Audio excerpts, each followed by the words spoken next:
오늘도 하나님의 은혜와 사랑이 여러분의 삶 속에 충만하길 바랍니다. 우리 혼자 일하는 것보다 2명, 3명 함께 일하는 것이 더 효과적입니다. 나 혼자 하는 것보다 성령님의 힘을 도움을 받아서 일한다면 더 큰 일을 할 수 있게 될 것입니다. 자, 오늘도 말씀으로 나아가고 또 기도로 나아가서 하나님의 도움을 좀 구할 수 있기를 바랍니다. 또 하나님 우리 도움이 되시면 우리는 피할 산성처럼 또는 두려울 것이 없을 것입니다. 자, 오늘 토요일 날 우리 선교사님 말씀 듣습니다. 자, 오늘은 태국에서 사역하시는 우리 서보은 선교사님 말씀 듣도록 하겠습니다. 본문 말씀은 야고보서 4장 11절에서 17절까지의 말씀입니다.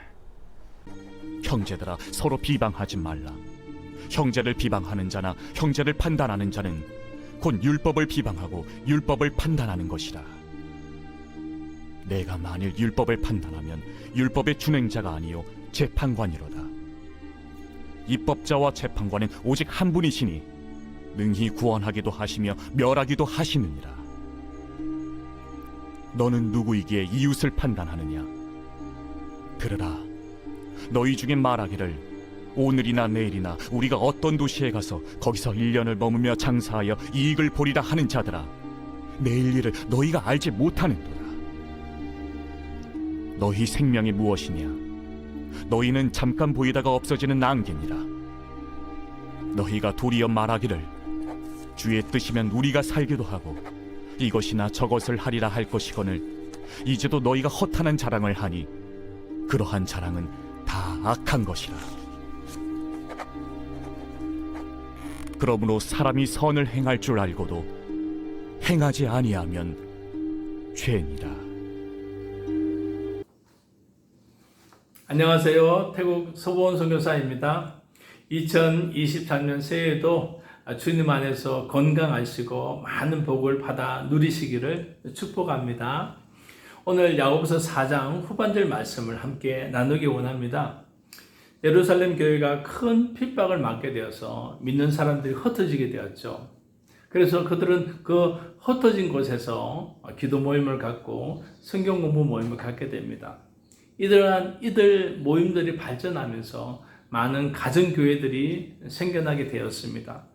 이스라엘 밖에 많은 가정교회가 생기게 되었는데 야고보 사도는 이들 가정교회 안에서 여러 문제들이 있음을 듣게 됩니다.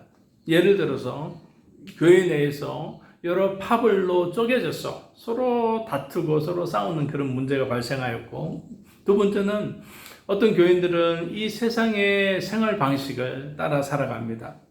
야고보는 이들을 가리켜서 두 마음을 품은 자라고 이야기합니다. 이들 두 마음을 품은 자들의 특징이 있는데, 첫 번째는 그들은 하나님을 의심합니다. 비록 교회에 나오고 하나님을 믿는다라고 하지만 여전히 하나님을 의심하는 그런 마음이 있습니다. 두 번째, 그들은 세상의 라이프 스타일을 따라갑니다. 예를 들어서 돈을 사랑하고 또 자신의 정욕대로 살아가는 것이지요.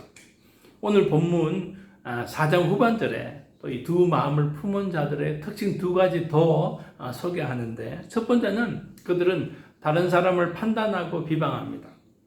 그들은 하나님 말씀을 가지고 다른 사람을 판단합니다.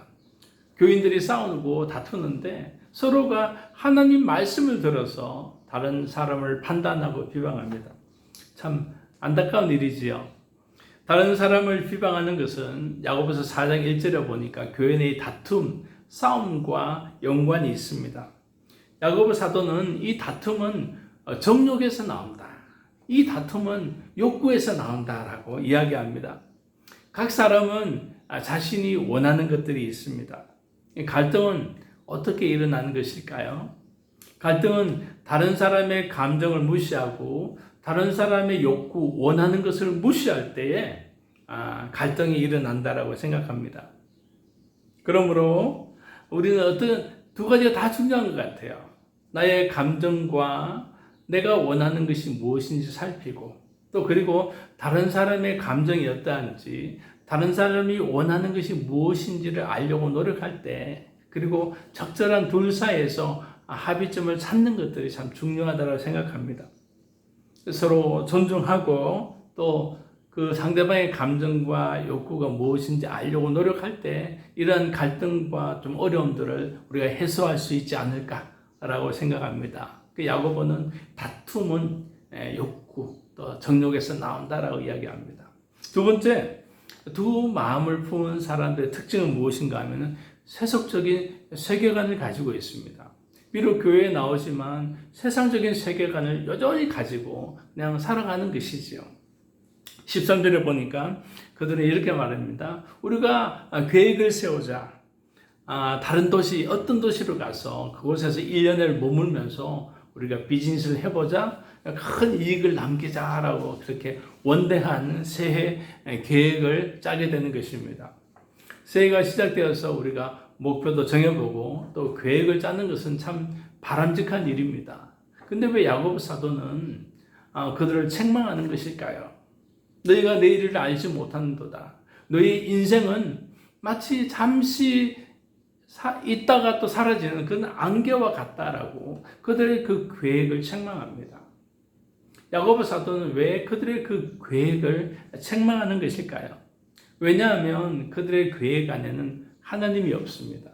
그들의 목표와 계획 안에는 하나님의 영광이 없는 것입니다.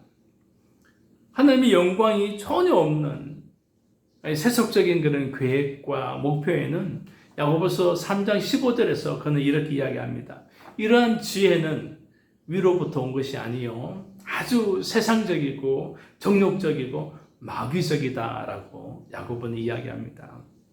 오늘 우리가 본문 4장에서 두 마음을 품은 자들의 특징 두 가지를 더 이렇게 만나게 되는데 그 특징 첫 번째는 그들은 다른 사람을 비방합니다. 다른 사람을 판단합니다. 두 번째는 그들은 여전히 세상적인 세계관을 가지고 살아갑니다. 더 중요한 것은 무엇일까요? 어떻게 하면 두 마음을 품지 않을까? 두 마음을 품었다면 이것으로부터 어떻게 탈출할까? 그것이 중요한 것 같습니다.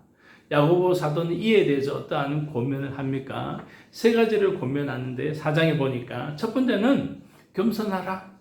교만하지 말라라고 이야기합니다.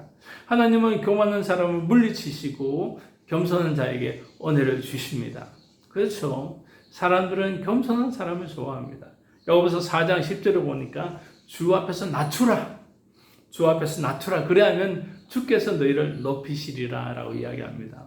하나님은 겸손한 모세를 이스라엘 리더로 삼으셨고 겸손한 다윗을 이스라엘의 왕으로 높여주셨습니다.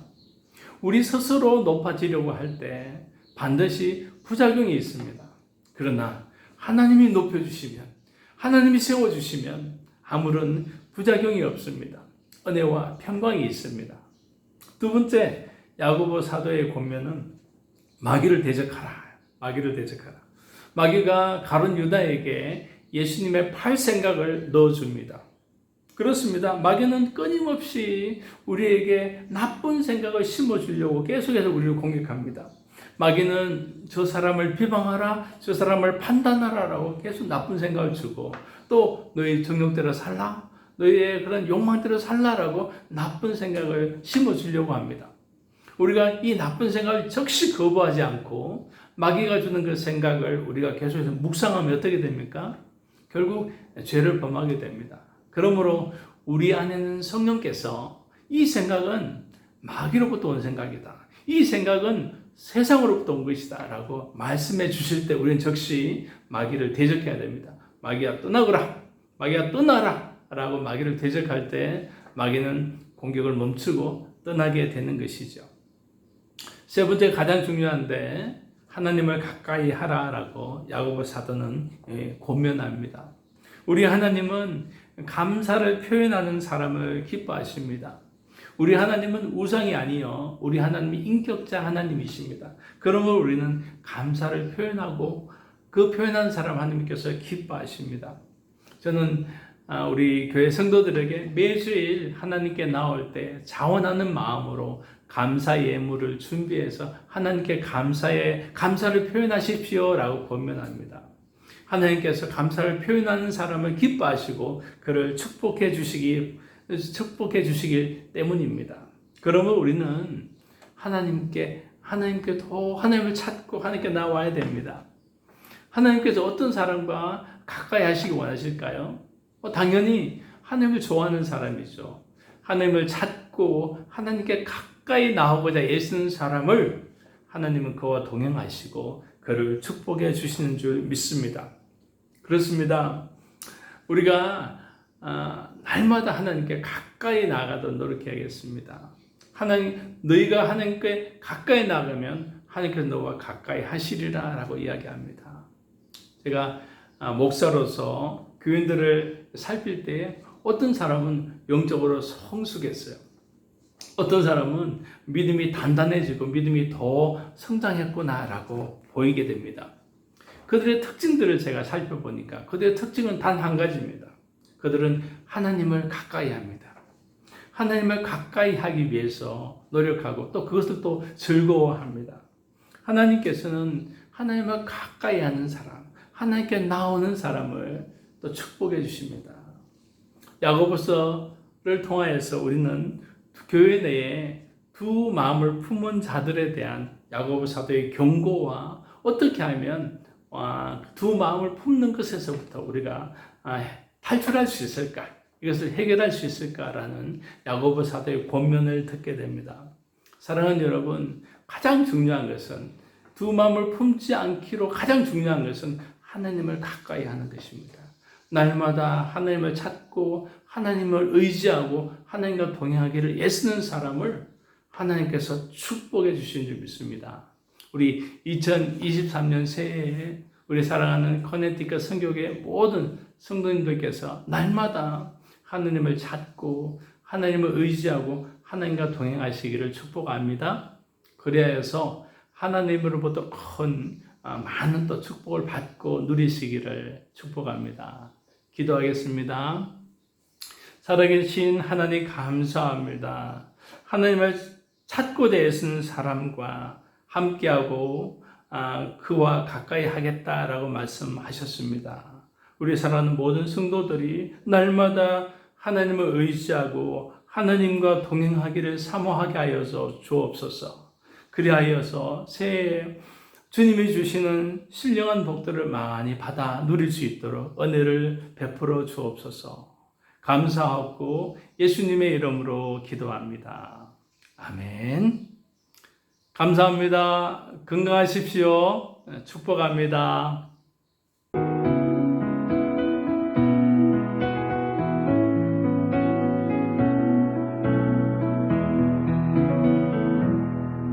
그 선한 힘에 고요히 감사하여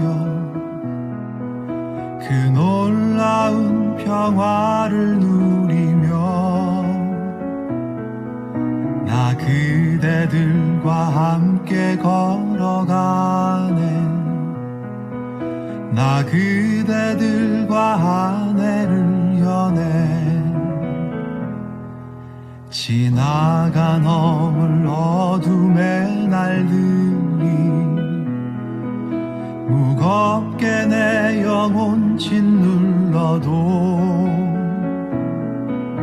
오 주여 우릴 외면치 마시고 약속의 구원을 이루소서. 그 선한 힘이 우릴 감싸시니 믿음으로 일어날 일 기대하네. 주 언제나 우리와 함께 계셔 하루 또 하루가 늘 새로워. 주께서 밝히신 작은 촛불이 어둠을 헤치고 타오르네. 그 빛에 우리 모두 하나 되어 온 누리에 비추게 하소서.